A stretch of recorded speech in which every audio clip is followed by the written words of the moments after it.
Live from Fargo and serving you on TV, online, and on the go. This is Valley News Live 10 at 10. Many reports of hail and rain throughout the region today. A lot to see here. Take a look at this picture sent to us from east of Valley City just a few hours ago. Dark storm clouds and a rainbow all in one shot. Storms continue quieting down in parts of the valley. Thanks for joining us tonight. I'm Bradford Eric. The valley saw multiple tornado warnings today, and some parts even saw large damaging hail. Take a look at this video behind me. You can see how much hail they got in Morton, North Dakota just a couple hours ago. Thanks to Wendy Eggers for sending us this video. Let's head it right over to our expert here, Lisa Green, for a look at what we can expect as the night continues. Lisa? When you talk about damaging hail, Bradford, this is one of several pictures we've got of some large hail that fell in parts of the valley. This is golf ball size, with that dollar next to it. Just to compare the size of it, Amber took this at near 6 Mile Bay along Devil's Lake with the storm that passed over the lake today. Some very large hail with that. And in addition, we had some reports of some wind damage and even some tornado reports. Here's a look at the reports we got today. Wherever you see those blue icons with the hailstones on it, that's a hail report. But in addition to that, up by Candu, we're going to look there and look into the storm that hit the Candu area. A tornado is reported there as it touched down just about 7 miles east of Candu a little after 4 o'clock this afternoon. Multiple hail reports across the region, and in fact, we do have some video one of our viewers took of a possible tornado that touched down near the Binford area. We'll show you that later on in the newscast tonight. There is one storm we're concerned about. It's just barely outside of our viewing area tonight, currently in Wells County, where there's a severe thunderstorm warning for the Harvey area. This is just to the west of us, but it will continue moving southeast. So we're going to watch this to see if it maintains its intensity and maybe moves into the Stutsman County area for tonight.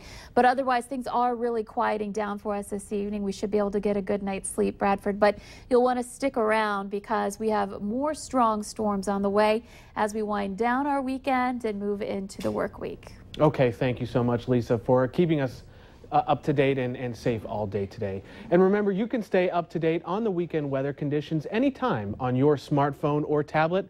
Just download the Storm Team weather app to get the latest weather conditions and even follow the radar live. Just search VNL Weather in the App Store. Dozens of people had to leave the dorms associated with the Fargo Baptist Church after a small kitchen fire. Fargo firefighters say the people inside the dorm room off of 23rd Avenue South were cooking, and a fire started in the pan. They were able to put out most of the flames. There's minimal damage to the kitchen. No one was hurt in the fire, and everyone was able to safely evacuate. The residents responded extremely well to the fire alarms, which is critical. If there was a larger fire, that means we don't have to go in and try to find them and get them out. Fargo firefighters say the people living inside the dorms were able to return shortly after the fire was put out. 2 days after authorities say he walked into the Emmanuel AME Church, joined an hour of Bible study, and then shot and killed the pastor and 8 other participants, Dylan Roof had his first court appearance in Charleston.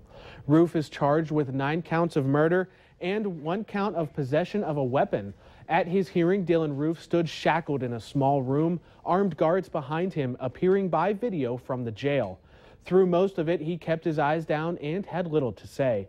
Friends of Roof say they never saw that side of him, but were worried when he recently bought a handgun, and they say threatened to open fire at the College of Charleston. Dylan Roof's next court hearing is in October.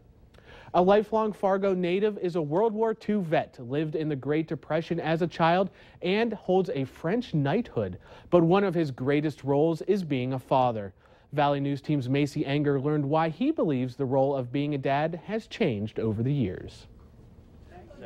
Happy birthday. Thank you, thank you, thank you. For a man who didn't think he'd make it past 19. How does it feel to be 90? Feels pretty good. This is more than a milestone. Thanks for coming. Conrad Newgren was born in the Great Depression, fought in World War II, and started a family in Fargo. I made it through. I've been blessed. Conrad's lived in this house for over 60 years. He knows most of the neighbors on the street, and many of them came out to his party. But there was one person he was very surprised to see. I got one boy who came, so that was exciting. He didn't know about the party, he didn't know about me. And then walking in the door here and him seeing me was really good. We both cried. His only son lives in Tennessee, getting to visit only a few times a year. But he still tries to live by what his dad taught him. Live and let live, forgive, you know, just try to be a good person. Work hard, go to church, don't drink, stuff like that. Conrad says the role of being a father has changed since he was in practice. Well, I don't really know. They take it all for granted, I think. There, you've just been kissed by a French knight. And his son needs to work on one thing. He didn't make me a grandpa. Despite that, Conrad says this birthday is one of the best moments in his life, all because his son came to town. In Fargo, join the party. Macy Inger, You lead the way. Valley News Live. Happy birthday, Conrad. His real birthday is on Monday. He and his son plan to relax, catch up, and enjoy some good food.